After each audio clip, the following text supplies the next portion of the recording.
안녕하십니까. 이슈맨의 주식뉴스공장. 자, 11월 첫 번째 요일입니다.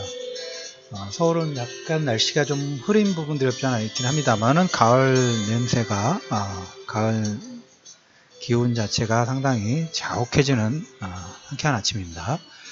자, 어제 지수 목표가에 대한 산 정상만 보고 갈 수는 없어요.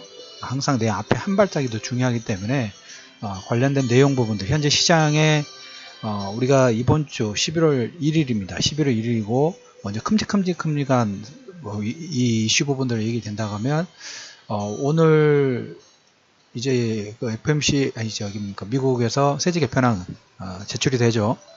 어제 아침에는 그 3년 정도 점진적으로 실시한다고 하니까 러셀 2000 지수, 중소형 지수가 1% 급락 나왔고, 어제는 또 민주당과 공화당 측이 긍정적으로 좋은 진전 부분도 밝히면서 또 0.7% 정도 받는 부분 나왔어요. 그래서 오늘 저녁 이제 세제 개편안, 여기서 이제 공화당하고 민주당은 어느 정도 협력 부분들 잘 하느냐가 다음에 있을 부채한도 협상 관련된 부분 다음 달에 있습니다. 그 부분에 어떻게 보면 컨센서스 부분에 긍정치 부분들을 가중치를 줄 수 있는 그런 가능성 부분이 있다라는 얘기를 먼저 드리도록 하겠고, 내일은 이제 연준 의장이 이제 드디어 나옵니다. 시장 컨센서스는 일단 파월 쪽으로 많이 기우는 것 같습니다. 근데 뚜껑을 열어보기 전까지는 일단 보셔야 될 것 같고, 테일러가 되면 우리가 다음 주 이제 옵션 만기죠. 그렇게 되면 단기 조정 가능성 부분도 일단 열어두실 필요가 있다라는 얘기를 좀 드려보도록 하겠고, 그 다음에 내일 역시 에이프릴 실적 발표가 나옵니다. 어제 보시면 미국 경제지표 부분들 계속 좋죠. 10월 소비 신뢰지수가 전년 대비 4.4%가 증가했어요. 17년 만에 최고치예요. 3분기 고용지수도 2.5% 정도, 1년 내 최고치. 고용 관련된 부분도 있지만 소비자 신뢰지수가 17년 만에 최고라는, 역시 그렇기 때문에 지수 자체가 신고가 파동 부분들을 만들고 있는 가장 기본적인 요건이 된다라는 얘기를 좀 드려보도록 하겠고, 오늘 이제 어제 우리나라 시장 같은 경우에는, 지금 미국 시장 같은 경우에는 계속 긍정적이에요. 유동성 자체가 풀리는 게. 어느 그 방송을 보다 보니까 이런 내용이 나왔더라고요. 매해마다 그 채권 쪽과 주식 쪽에 들어가는 자금의 유출입 부분들을 조사하다 보니까 2천억 달러 정도가 최고치였습니다. 최고치였는데 2007년도 이후에. 근데 올해에 글로벌 전체적으로 주식과 채권 쪽에 들어가는 자금이 5천억 달러가 넘어섰대요. 규모 자체가 2천억 달러가 최고치였는데 이걸 거의 2배 이상 넘어서 버렸죠. 그만큼 유동성 측면 부분들이 팽팽하고, 유동성이 지금 그 투자처를 찾기 위해서 워낙 저금리 상태다 보니까 계속 돌아다니고 있다라는 얘기를 좀 드려보도록 하겠습니다. 그에 따라서 다우지수, 나스닥, 그다음 글로벌 전체적으로 지금 닥스 지수라든지 이런 종목분들 보면 프랑스도 마찬가지고, 유럽도 마찬가지고, 일본도 마찬가지고, 전체적으로 지수 레벨업 부분들이 계속 진행이 되고 있죠. 이런 흐름의 연장선상이 좀 보실 필요가 있어요. 최근에 이제 우리가 중국과의 관련된 부분들이 한 달 전, 2달 전부터 극점 찍었다는 얘기를 자주 드렸습니다. 그러면서 이제 결론적으로 한국과 중국, 어떻게 보면 저는 한편으로는 이제 이번 주 후반부터 한 2주 정도에서 트럼프가 아시아 순방 부분들 나가죠. 그래서 채찍과 당근,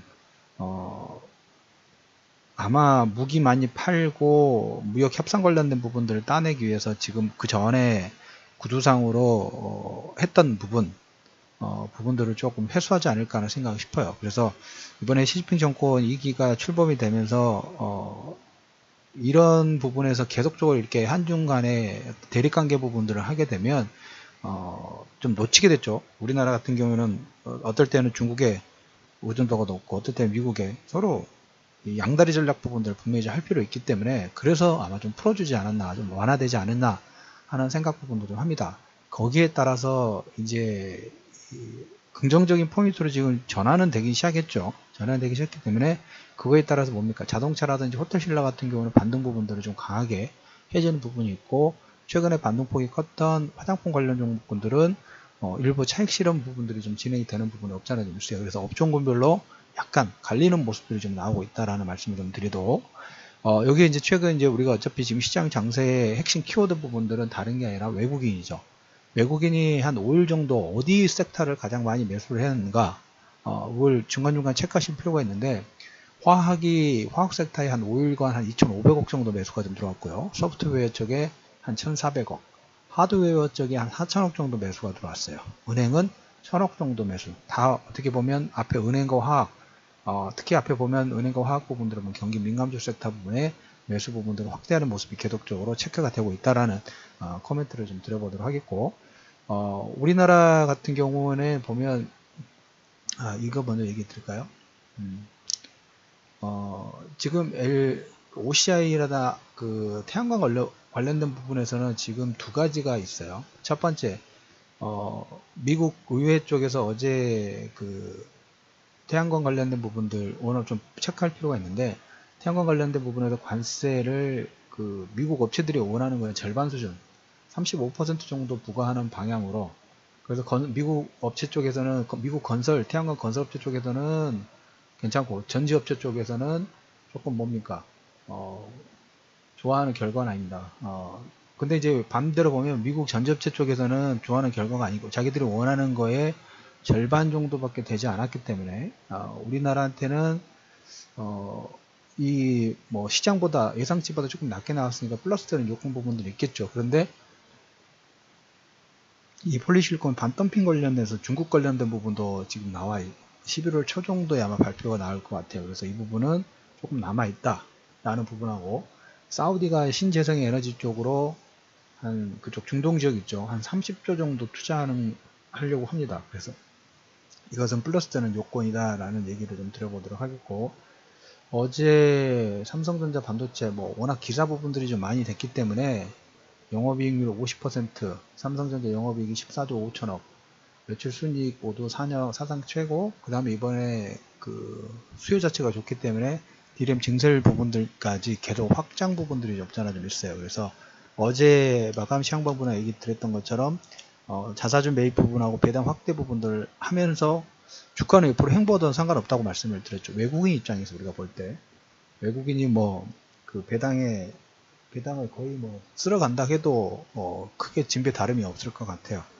그렇게 진행이 좀 되고, 여기서 외국인들은 지금 뭐 배당 받고 이미 주가 차익 부분들이 이미 확정되어 있는 상태에서 자사주를 매입해 주니까 주가가 차익 실현 부분들을 하더라도 그렇게 많이 빠지지는 않겠죠. 거기에 이제 플러스 알파로 지금 추세 자체가 원화가 강세로 지금 가고 있죠. 원화로 강세로 가고 있어요. 그래서 원화가 강세 가고 있기 때문에 외국인들은 환차익까지 배당 받고 주가 차익 받고 그 다음에 환차익까지 트리플로 수익을 내는 구조가 진행이 좀 되고 있다.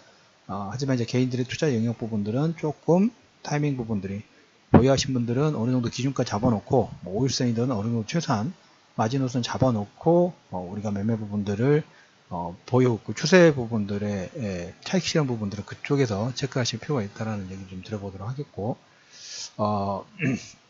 지금 어떻게 보면 그 지수 자체가 대형주 라인 쪽에 계속적으로 매수가 좀 들어오고 있죠. 순환매가 상당히 좀 빠르게 나오고 있어요. 어제 조선업종 부분들 얘기를 드렸죠. 유가 60달러 선, 브렌트에는 지금 거의 61달러 선, 그리고 이제 WTI 기준으로 55달러 선을 거의 근접을 좀 하고 있습니다. 근접을 좀 하고 있기 때문에 이 기조 부분들은 그 11월 달에 있을 오펙 회의 전까지 이렇게 상승 추세 부분들이 유지되지 않을까 싶어요. 그래서 제가 어떤 단기 저항대 부분들로 보는 부분들 WTI 기준으로 60달러 선을 넘어서는 것은 그렇게 원치 않다라는 얘기 말씀을 좀 드렸죠. 그 정도까지만 유지되고, 여기서 만약 60달러 부분 터치를 하게 된다면 밴드폭 부분을 살짝 상회를 하면서 50에서 한 60달러 정도의 박스권 옆으로 횡보하는 파동 부분들이 진행이 된다 하면, 이거 글로벌 경제의 인덱스 측면에서는 아주 좋은 역할 부분들을 좀 할 수 있는 역할이 있다 라는 코멘트를 좀 들어보도록 하겠고, 요즘에 이제 계속적으로 실적 발표가 나오다 보니까 전체적으로 종목군별로 이 업앤 등락 부분들이 좀 틀려지고 있죠. 현대중공업은 어제 상승폭 키웠었죠. 3분기 영업이익이 900억대, 7분기 연속 흑자. 그 다음에 삼성중공업은 해양 플랜트 쪽에 나이지리아 출항 부분들 하면서 유가 반등에 따라서 또 업황 개선 부분도 진행이 좀 되고 있죠. 그래서 오늘 여러분들이 보실 부분들은 코스닥 쪽 신규 상장주 쪽하고 그 다음에 바이오 테크놀로지 부분들 코멘트를 좀 드렸고, 대형주 라인들은 경기 민감주는 다 포함이에요. 어디가 중요하고 어디가 덜 중요하다 이게 아니에요. 왜? 경기 자체가 제가 원돌 효과 말씀을 좀 드렸죠. 서서히 오밍업 되고 있기 때문에 서로 한 번씩 툭툭 치면서 순환매 파동 부분에서 전체적인 만약에 전기전자 섹터 외의 경기 민감주 쪽이 밑에서 조금씩 서로 키 맞추기를 하고 있기 때문에 이 키 맞추기에 따라서 경기 민감주 쪽 보유하시는 분들 그대로 홀딩 하시라고 말씀을 좀 드렸죠. 없으신 분도 그냥 끌고 가는 거예요. 들고 가는 겁니다. 그래서 우리가 이제 글로벌 매크로 측면에서 하나만 체크를 한다고 하면 파월 되느냐 테일러가 되느냐. 테일러가 됐을 때는 그것도 단기적으로 한번 착신했던 밑에 다시 받는 거예요.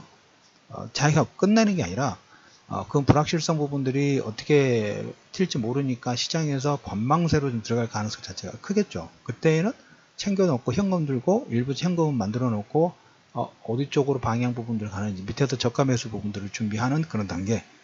그 다음에 반대로 시장에서 원하는 파월이 진행이 된다 하면 여기에 이제 뭐 부의장이 또 누가 되느냐에 따라 또 약간 틀린 부분은 없지 않겠지만 일단 연준 의장이 파월이 된다고 하면 지수 자체가 다음 달 12월 있을 부채한도 협상가 한 11월 말 정도 중하순 넘어서부터는 이제 여기로 이슈 자체가 집중이 좀 되겠죠. 그 전까지는 매매 부분들을 좀 활발하게 해도 되겠다라는 어떤 그 설정 부분들을 영역을 설정할 때 이 정도 선에서 우리가 가이드라인 부분들을 잡아 놓으시면서 매매를 하실 필요가 있다라는 말씀을 좀 드리도록 하겠습니다.